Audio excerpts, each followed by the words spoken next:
It's Still Sober with John Rabin. If you're a sober person, hope you're staying sober. If you're not a sober person, hope you're staying sane.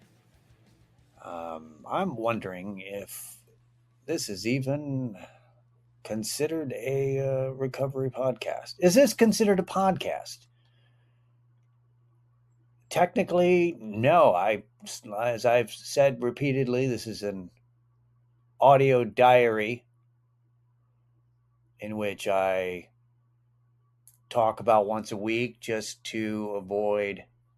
This is my meeting, so I don't have to go to a meeting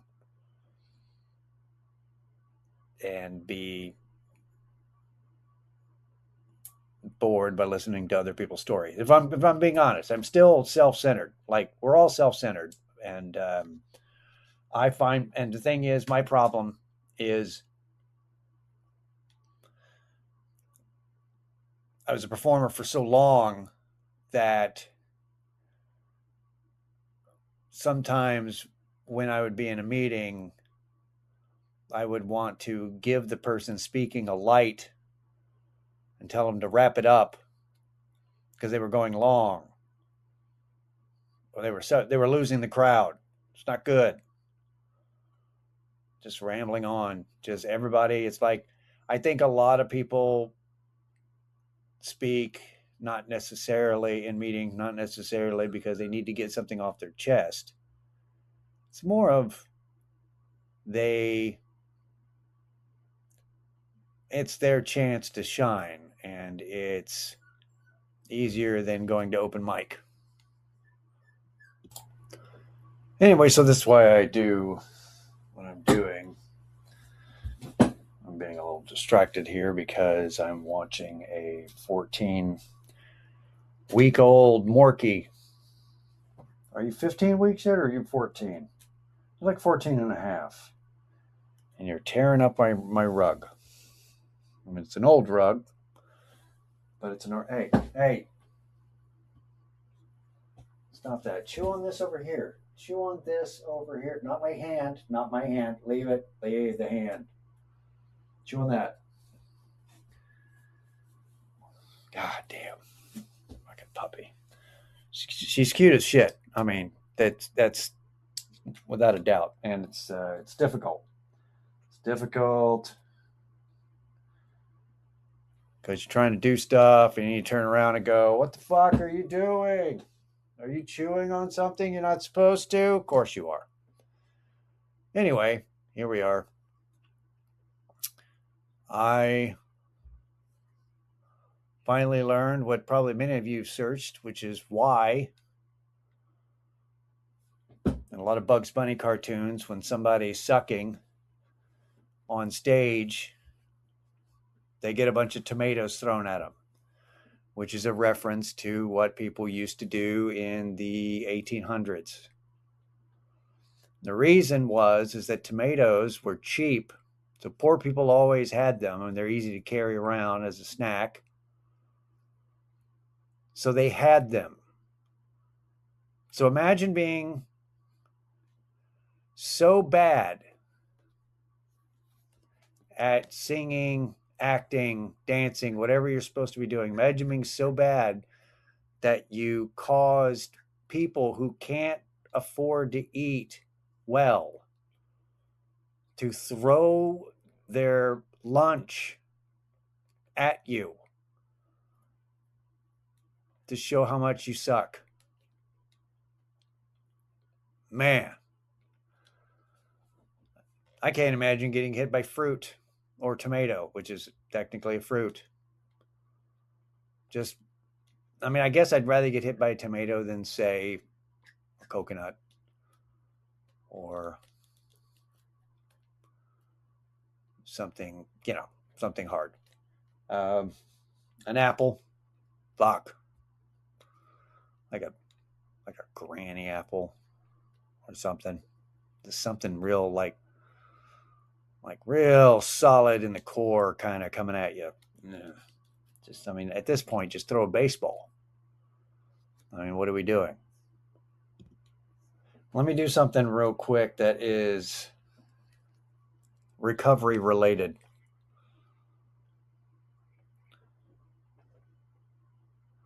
Ozempic is the headline. Ozempic GLP-1s may help curb substance use disorders. Oh, I just noticed it's a UTEP study. Really? The University of Texas in El Paso has cracked the code. There's been like several of these studies, actually. This is the most recent one I found. Significantly lower rates of alcohol, nicotine, opioid, and cocaine use disorders found among patients taking GLP-1 medications. Right. So that was that one. That was one day ago. Is this? Let's see. Wow, and it's been picked up by several different. I wonder who funded it. Boy, they will just do about anything to get you to get on their weight loss drug. Just all different kinds of. It's like, hey, why don't you look better? It's what everybody's doing it. Why don't you get on the drug that makes you puke and shit yourself? Make sure you drink a lot of water because you'll be puking a lot while you adjust to the drug. And as you take it, you'll start looking really good. And then you won't stop taking it. And then you'll go from looking really good to looking like there's a problem. And then you'll continue to look like there's a problem. And people be like, should we get them an intervention? Like several people in Hollywood, like all of them in Hollywood, and then all the different people who are looking. It's like, let's get on GLP-1s, and then let's get that plastic surgery that makes you look like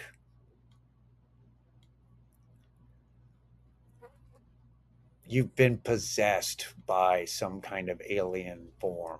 Like something's taken over body snatchers, and then you've been replaced with a replica of you that's not quite right. Like they did the best they could, and it's pretty good work, but doesn't look good. It's like I just want to. This is my idea of staying young, except that you don't. You don't look young. You look weird. Like I prefer aged beauty, like somebody who was really hot and then they got old versus somebody that was really hot and was afraid of getting old, so they've got a new head and weird lips and chin and the cheek, like everything doesn't look right. The eyes are weird. Everything's it's, it's not good. Thank God I'm married to somebody who hates all of that shit. And she's like, nope. So, but that's a new one on me. It's like, hey, because that's a study. They're like, hey, a study has shown. Okay, that wasn't something that they discovered in a study that they were doing to prove something else. You know what I mean? It's like they were looking for it. It was somebody's idea. It was probably funded by a company of some kind of pharmaceutical company, maybe. Let's see. The study led by UTEP School of Pharmacy researchers looked at more than 142,000 cases of patients with type 2 diabetes or obesity, of which around 20,000 were prescribed GLP-1 medications. Then they examined whether GLP-1 users were more or less likely to develop substance use disorders than similar counterparts who were not on the medications. Now, how did you do that? Also, what kind of cases? Like how did you get 140,000 people's records? Or what kind of information? How did you get their information about whether or not they're addicted to drugs, alcohol, cigarettes, blah, blah, like, how did you, they're really not expanding on how that, our findings add to growing evidence that GLP-1 medications may influence more than appetite and blood sugar regulation. These medications appear to affect brain pathways involved in reward and craving, which could help explain the lower rate of substance use disorders observed in our study. Wow, so it fucking just kills fun. How worth it is it for you to be unhealthy lookingly thin? What are you willing to give up? Everything? Everything?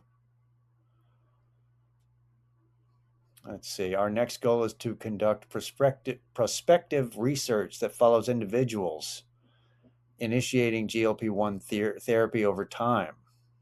Ultimately, this work will help inform whether GLP-1 medications could become part of future treatment strategies for substance use disorders.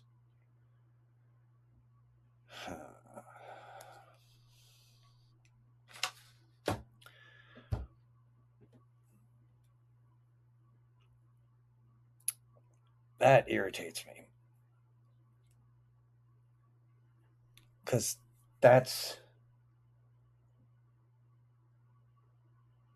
aimed research in order to prove a goal, they're aiming for a goal to make, so ultimately they can make some money off of it, not to make some kind of breakthrough because they discovered something. But it's like, hey, you could also use it for this. Cha-ching. I mean, to better yourself. That sucks. Anyway, that's the latest. Oh, Lord. By the way, last week I said that I was trying to work on my road rage. More like roast rage, I think is what I ended up titling it. I don't remember. I could look, but that would require some effort. Let's see if I'm doing it. I'm doing it. What's up, Sochi? That's the puppy's name. Yeah, road roast, not road rage. Roast rage is kind of funny. It's people getting angry at roasts. I've seen that actually in the news. Which, by the way, here's the thing: is that it's real. They're really focusing on the Kevin Hart roast, and white writers for black people, and it's probably some of the jokes weren't funny, and most of them, it was a terrible roast, and the reason is because it's not like they had a lot of buddies and it was just kind of a celebration together. It's when you have something designed that way simply for a paycheck, kind of thrown together, and just random dumb fucks. It's like, and now here's Draymond Green. Why? It's not going to be good. And then you just hire a bunch of people who are typically funny. Here, take it. Take it. Take it. Oh, the puppy. It's not gonna work. That's not how it works. It's gonna come off, especially when it's like just people there who just just to be seen and aren't really enjoying it, and then they're the ones who are up front. The people who are actually laughing are in the back and not mic'd well. The whole production is just it's also it's like how they've replaced Colbert with Byron Allen's comedy clusterfuck or whatever it's called. Byron Allen, who hasn't been relevant in 30 years putting together people that nobody wants to see. Is like, hey, what would do really well here?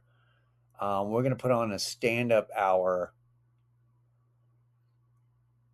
every night at a time when people are tired of seeing stand-up. Finally, people have finally figured out, hey, this is there's a lot of people trying stand-up, and most of them suck. About half of them are doing crowd work. They can't even write jokes. So, yeah, and roasts are played out. Roast shows are played out. Everything's like, ugh, we're all tired of the negativity. Like, we're trying to, things suck right now. We don't want to be distracted by how much things are depressing and negative by more negative. By watching people tear down each other and not do it well. It's just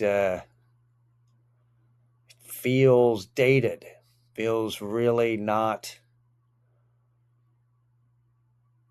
It's like maybe this is.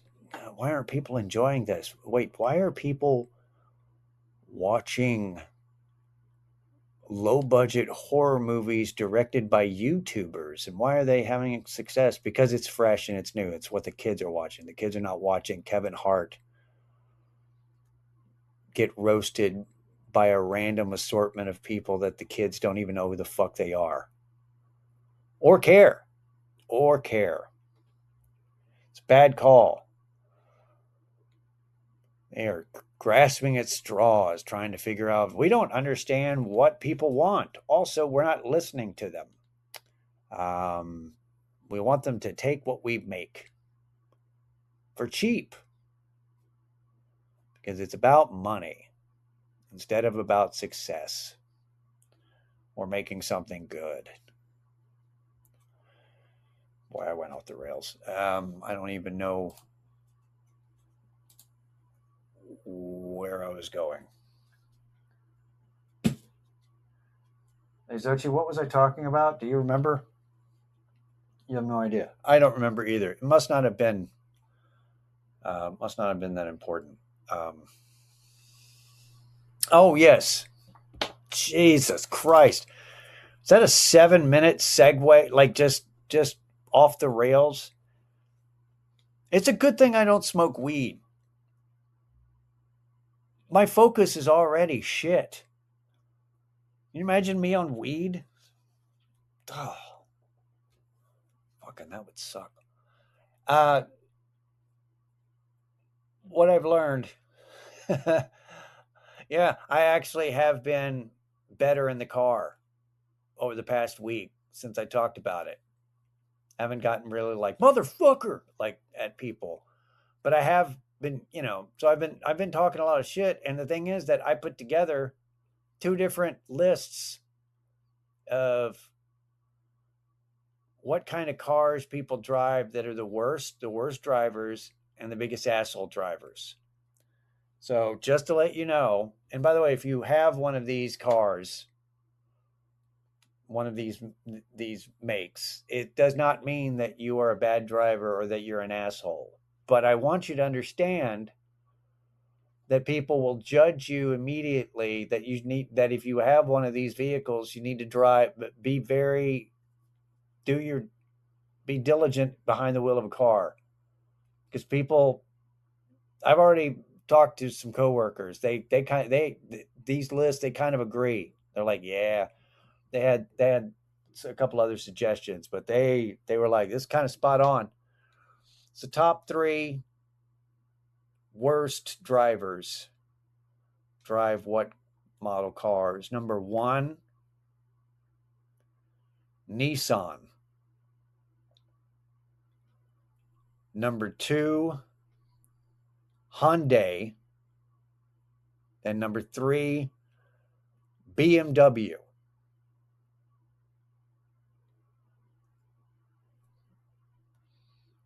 my coworkers were pushing Infinity. They were like, Infinities are fucking.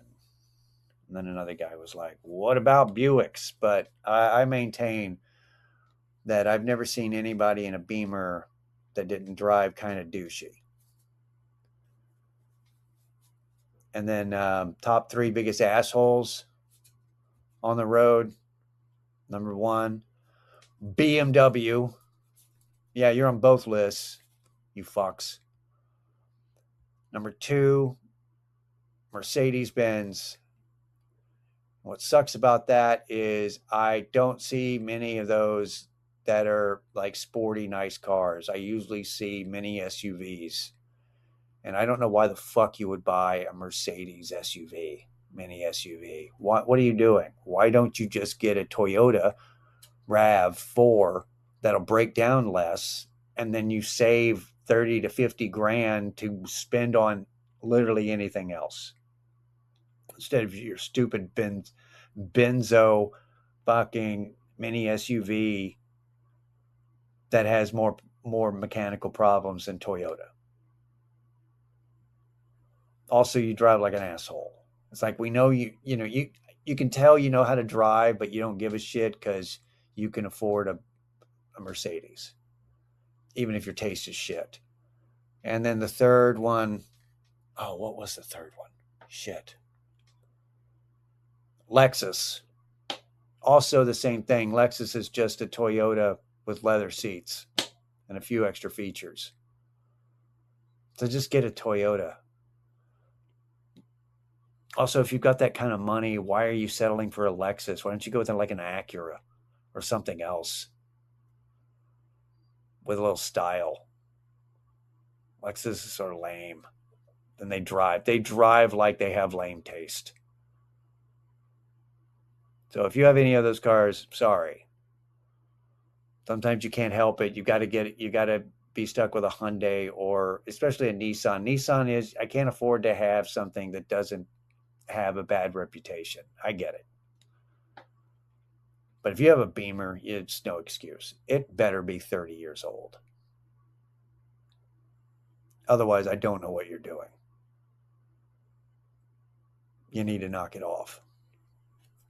Stillsoberpod@gmail.com for any questions or comments that are positive to neutral. We'll see you next week. All right. Later.